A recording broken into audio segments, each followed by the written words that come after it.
যশোরে যুবলীগের ব্যানারে রাতের আধারে মিছিল ও সমাবেশের ঘটনায় ৯ জনকে আটকের পর সাবেক প্রতিমন্ত্রী ও ৫ এমপি সহ আওয়ামী লীগের ৪০ নেতাকর্মীর বিরুদ্ধে কোতোয়ালি থানায় মামলা হয়েছে। আসামিরা হলেন যশোর ৬ আসনের সাবেক এমপি ও জেলা আওয়ামী লীগের সাধারণ সম্পাদক শাহীন চাকলাদার, যশোর ৪ আসনের সাবেক এমপি রণজিৎ রায়, যশোর ৫ আসনের সাবেক এমপি ও প্রতিমন্ত্রী স্বপন ভট্টাচার্য, যশোর ২ আসনের সাবেক এমপি অ্যাডভোকেট মনিরুল ইসলাম, যশোর ৩ আসনের সাবেক এমপি কাজী নাবিল আহমেদ, যশোর ৫ আসনের সাবেক এমপি ইয়াকুব আলী, যশোর সদর উপজেলার সাবেক চেয়ারম্যান তৌহিদুল ইসলাম পন্টু চাকলাদার, যশোর জেলা যুবলীগের সাধারণ সম্পাদক ও পৌরসভার সাবেক মেয়র জহিরুল ইসলাম রেন্টু চাকলাদার, যুবলীগের সাবেক নেতা শহীদুজ্জামান বাবু ওরফে দাতাল বাবু, আওয়ামী লীগ নেতা শেখ আতিকুর রহমান বাবু ওরফে জার্মান বাবু, যশোর শহরের পুরাতন কসবা কাজীপাড়ার ইয়াকুব আলীর ছেলে ফাহিম মোল্লা, রণজিৎ রায়ের ছেলে রাজীব রায়, সাবেক মন্ত্রী স্বপন ভট্টাচার্যের ছেলে শুভ ভট্টাচার্য, যুবলীগ নেতা মাহমুদ হাসান বিপু, জাহিদুল ইসলাম লাবু, কামাল হোসেন পর্বত, মনি, তৌফিক, সোহান, লোকমানের ছেলে বাবলু, মৃত কিবরিয়ার ছেলে ওয়াসেল, মৃত কাটোর ছেলে রবি, মৃত মোহাম্মদ আলীর ছেলে জাহাঙ্গীর, মাসুদের ছেলে আবদুল্লাহ, সুজন, পট্টি, নুরুল আলমের ছেলে শরীফুল আলম সুজন, আইজুলের ছেলে চয়ন, শাওন, মুন্সিবাবুর ছেলে সবুজ, আরিফ আহাদুল, বজলু খলিফার ছেলে শাহাদত, মৃত খালেকের ছেলে আমিরুল, মৃত হারুনের ছেলে শহীদ, মৃত মোহাম্মদ আলীর ছেলে ডাবলু, সরওয়ারের ছেলে মিলন, মন্টুর ছেলে রিমন, বেজপাড়ার বাসিন্দা আওয়ামী লীগ নেতা মোহিত কুমার নাথ, তার ছেলে রতিনাথ এবং ষষ্ঠীতলা পাড়ার সৈয়দ আহমেদের ছেলে আনোয়ার হোসেন বাবু। কোতোয়ালি থানার এসআই আশরাফুদ্দিন বৃহস্পতিবার থানায় সন্ত্রাস বিরোধী আইনে মামলাটি করেছেন। এসআই আশরাফুদ্দিন এজাহারে উল্লেখ করেছেন, গত ২৮ এপ্রিল সন্ধ্যা ৭:৩০টার দিকে কার্যক্রম নিষিদ্ধ আওয়ামী লীগ ও তার অঙ্গ সংগঠনের নেতাকর্মীরা শহরের মুক্তিযোদ্ধা কমপ্লেক্সের পাশে একত্রিত হয়ে সরকার বিরোধী বিভিন্ন স্লোগান দেয়। মোমবাতি ও হারিকেন জ্বালিয়ে ৮০ থেকে ১০০ জন নেতাকর্মী সরকার বিরোধী নানা ধরনের স্লোগান দেয়।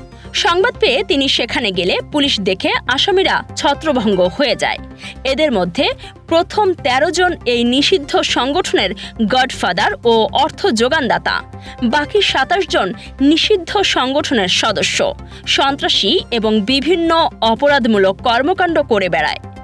তারা এখনও পর্যন্ত বিভিন্ন সন্ত্রাসী কর্মকাণ্ড এবং দেশবিরোধী ষড়যন্ত্র চেষ্টা করছে।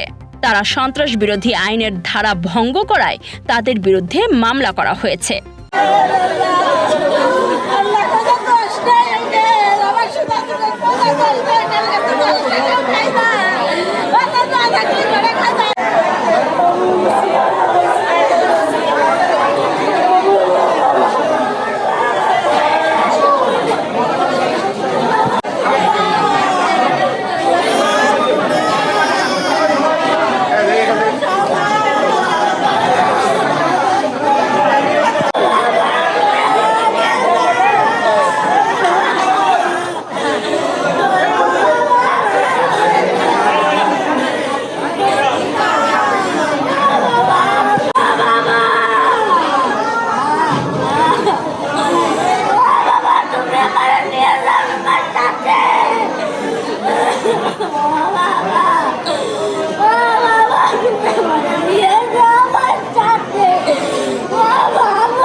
উল্লেখ্য, যুবলীগের ব্যানারে এই বিক্ষোভ মিছিল করার অপরাধে গত ২৯ এপ্রিল রাতে শহরের বিভিন্ন এলাকায় অভিযান চালিয়ে ৯ জনকে আটক করা হয়েছে।